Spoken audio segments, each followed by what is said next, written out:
Thank you. Okay, सो हमारे पास जो day 1 की न्यू इन्वेंट्री लेवल होगा तो वो तो वही होगा जो एंडिंग इन्वेंट्री है, बट डे 2 से ऑनवर्ड क्या होगा, that is inventory level in the previous period, right, right sir. Minus demand in this period, ठीक है, minus demand in this period plus order received, ठीक है। ऑर्डर रिसीव से क्या मुराद है कि मीन हमने ऑर्डर जो दिया है या नहीं दिया। अब हम ये कह रहे हैं कि अगर हमने ऑर्डर दिया है, यस है, अगर यहाँ पे यस है तो वो क्वांटिटी किसको ऐड कर दे, दैट इज, सो वो हमारे पास जो है वो 25 यूनिट, क्योंकि जब भी हमने ऑर्डर करने वो हमने 25 यूनिट ऑर्डर करने हैं, ठीक है, तो इसमें 25 वो ऐड कर दे। तो अगर यहाँ पे यस नहीं है तो वो 25 ऐड ना करे बल्कि 0 ऐड करे। क्लियर? ठीक सर जी। ठीक है जी।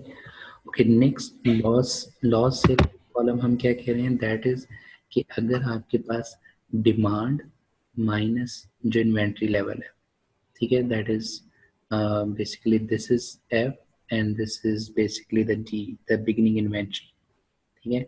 सो अगर आपके पास beginning inventory minus demand less than 0 है, इन्वेंट्री माइनस डिमांड नेगेटिव में है, तो आपके पास क्या है, लॉस सेल की वैल्यू आ जाएगी। मीन वो वैल्यू बताए वो क्या है, अदरवाइज वो 0 है, ठीक है। सो दैट मीन अगर यहाँ पे कोई पॉजिटिव वैल्यू है तो इसका मतलब है उतनी यूनिट की हमारे पास लॉस हुई है, अदरवाइज लॉस नहीं हुआ, राइट सर। ठीक है। ओके, देन हमारे पास क्या आ गया, is whether we should order or not. Okay, so order or not के लिए हमने क्या कर दिया कि अगर आपके पास जो है वो H20 इज लेस देन है ऑर्डर क्वांटिटी इन द री ऑर्डर पॉइंट, सॉरी, ठीक है, मीन अगर ये वैल्यू लेस देन है 10 से तो यहाँ पे यस है, अगर ये वैल्यू ग्रेटर देन 10 है तो यहाँ पे फिर नो है, ठीक है। यस का मतलब है कि ऑर्डर करना है, नो का मतलब ऑर्डर नहीं करना। क्लियर? राइट। और लीड टाइम के लिए भी हमने सेम फॉर्मूला लगा दिया कि इफ J20 का मतलब है कि इस कॉलम को वो देखे कि अगर आपके इस सेल के अंदर यस है तो वी लुकअप, क्योंकि लीड टाइम भी प्रोबेबिलिटी डिस्ट्रीब्यूशन है कि कितना लीड टाइम लगेगा। अगर यस है तो इस टेबल पे देखे, ठीक है, और वो अगर तो यहाँ पे यस है तो वो यहाँ से उस डिस्ट्रीब्यूशन के अकॉर्डिंगली मीन्स रैंडम नंबर के अकॉर्डिंगली डे पिकअप कर ले, अदरवाइज वो उसको खाली छोड़ दे, ठीक।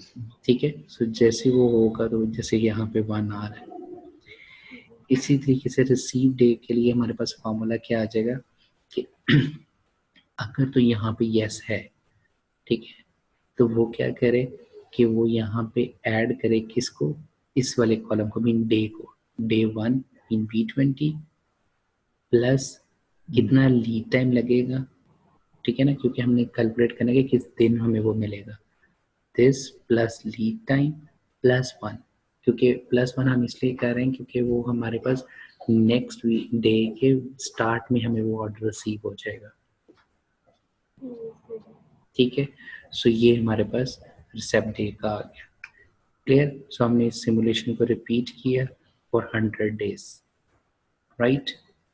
ओके, अब हम बेसिकली कैलकुलेट ये करना चाह रहे हैं, सो हमने 100 डेज की सिमुलेशन कंडक्ट की और हमें ये पता चला कि जी टोटल डिमांड हमारे पास आ रही है जी 330, ठीक है जी। ओके, और टोटल जो सेल हो रही है वो हो रही है 11, राइट। और हमारे पास जो सर्विस लेवल आ रहा है वो 96% आ रहा है, इट मीन 4% हमें लॉस हो रहा है, हमारे लॉस सेल हो रही है, बाकी 96% हम सर्विस डिलीवर कर पा रहे हैं, right. So again statistical analysis के लिए आप क्या कर सकते हो, आप इस एक्सपेरिमेंट को 10 टाइम 20 टाइम रिपीट करके आप इसका एनालिसिस कर सकते हो कि हमारा ऑन एवरेज सर्विस लेवल किस रेंज के अंदर रह रहा है। ओके, ये शीट क्लियर है? जी सर। अच्छा, मुझे ये बताएं, मैं आप लोगों को असाइनमेंट दूं तो करोगे या नहीं, टाइम नहीं है? ओके, तो अब आप लोगों के पास ड्रॉ बॉक्स में मैंने एक चैप्टर बुक का शेयर किया है।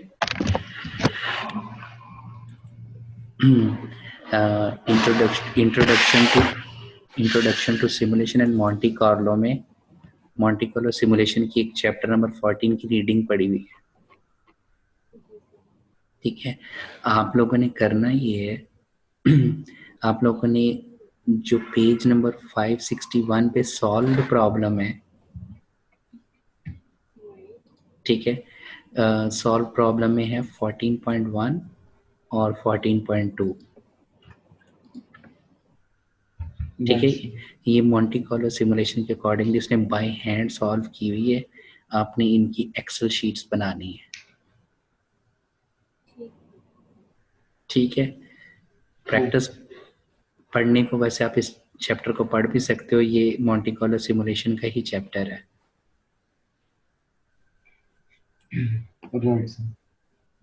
ठीक है, एनी क्वेश्चन?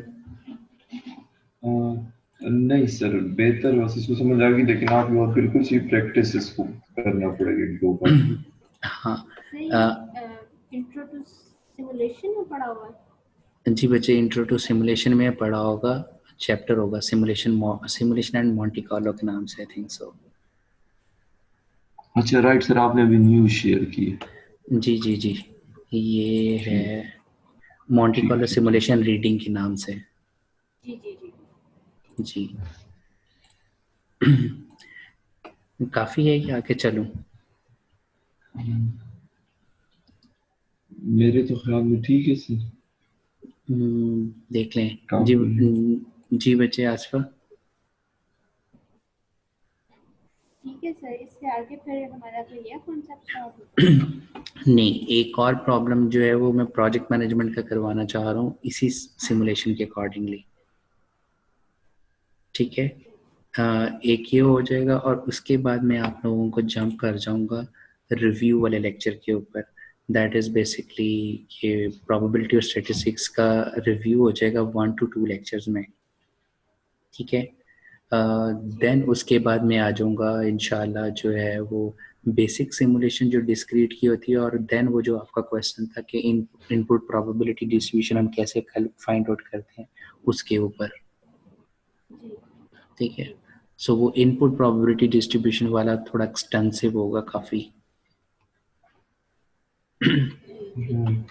ठीक है, सो बेसिकली जो नेक्स्ट लेक्चर होगा वो हमारा ये project management Monty Carlo simulation और रिव्यू ऑन प्रोबेबिलिटी डिस्ट्रीब्यूशन के ऊपर। राइट।